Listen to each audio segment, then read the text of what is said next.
10 things that make an e-bike feel cheap. After a few months, some e-bikes look like a steal at checkout, but feel like a mistake 6 months later. Today, we're breaking down the 10 hidden problems that quietly turn a great deal into daily frustration.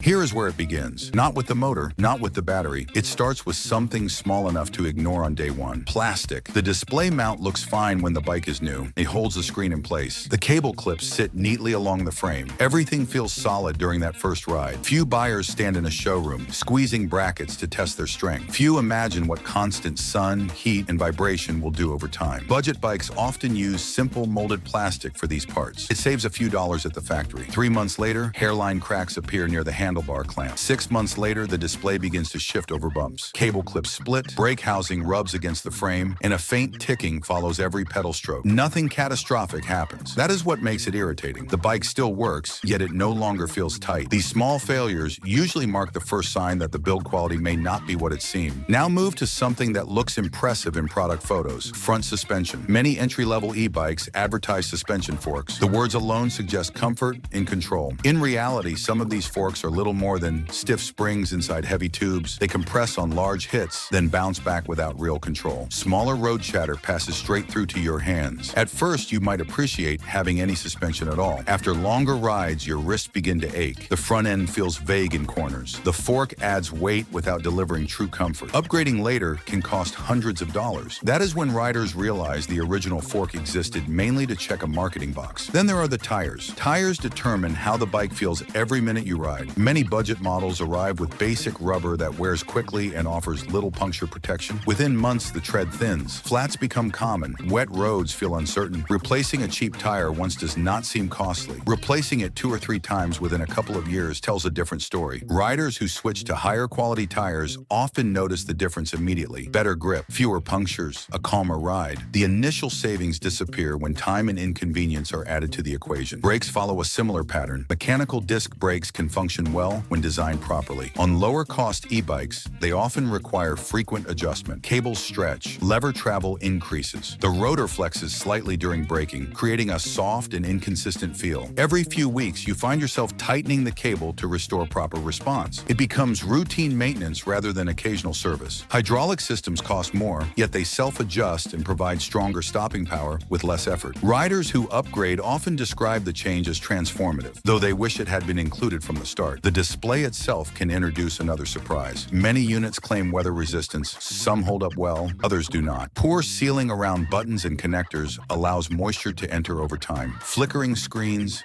dim backlights, or unresponsive controls begin to appear. Replacement becomes complicated when the display communicates with the controller using brand-specific protocols. A generic unit may not work. Owners discover that a simple screen replacement carries a price far higher than expected. Next comes a part that seems almost trivial until it fails: the kickstand. E-bikes weigh far more than standard bicycles, yet some manufacturers install kickstands designed for lighter frames. Over time, the stand bends, or the mounting plate weakens. The bike begins to lean at an awkward angle. One day, it tips over in a parking lot. Damage from a fall can exceed the cost of a proper stand. Spending a little more on a sturdy, e-bike-rated kickstand from the beginning would prevent the entire episode. Up to this point, the issues feel frustrating but manageable. The next ones carry greater weight. A proprietary battery system rarely raises concern at purchase. The pack fits neatly into the frame and performs well during the warranty period. Over time, however, lithium batteries lose capacity. Range shortens gradually. When replacement becomes necessary, owners sometimes discover that only the original manufacturer supplies a compatible battery. Encrypted communication between the battery and the controller prevents third-party options. Prices often approach half the cost of the entire bike. There is also the risk that the company discontinues the model or exits the market. When replacement stock disappears, the bike remains physically intact yet unusable without power. Beneath the battery lies the controller, the electronic center of the system. It manages the flow of electricity from the battery to the motor. It interprets signals from the pedal assist sensor. It coordinates braking cutoffs. All of this happens quietly inside the frame. Heat and moisture are common causes of failure in lower-cost controllers. One morning, the bike powers on normally. Another morning, nothing happens. No lights, no response. Repair may require specialized parts and programming. Costs add up quickly for a component most riders never see. Even without sudden failure, battery quality itself plays a long-term role. Lower-grade cells and basic management circuits can lead to faster capacity loss. Advertised charge cycles assume ideal conditions rarely found in daily use. A 40-mile range can shrink noticeably within a couple of years. The impact is not only financial, confidence fades. Riders begin planning routes more carefully. What once felt effortless now requires calculation. All of these concerns lead to the final and often decisive factor: local support. Many independent bike shops limit service on certain direct-to-consumer brands due to parts access and liability concerns. Owners may find that routine mechanical work is accepted, yet electrical repairs are declined. Without local expertise, the options narrow. Attempt repairs independently. Ship the bike back to the manufacturer, replace it altogether. Shipping costs, waiting periods, and uncertainty can turn a manageable problem into a major inconvenience. Support rarely appears on a specification sheet, yet it determines whether ownership feels secure or stressful. The true cost of a low-priced e-bike reveals itself in replacement parts, upgrades, limited service options, and moments when reliability matters most. Anyone considering an e-bike should look beyond top speed and battery size. Ask what happens after the warranty ends. Ask whether parts remain available. Ask whether a local shop will stand behind the product. A good purchase still feels good years later. If this breakdown helped you think differently about what you're really paying for, consider subscribing for more honest reviews like this.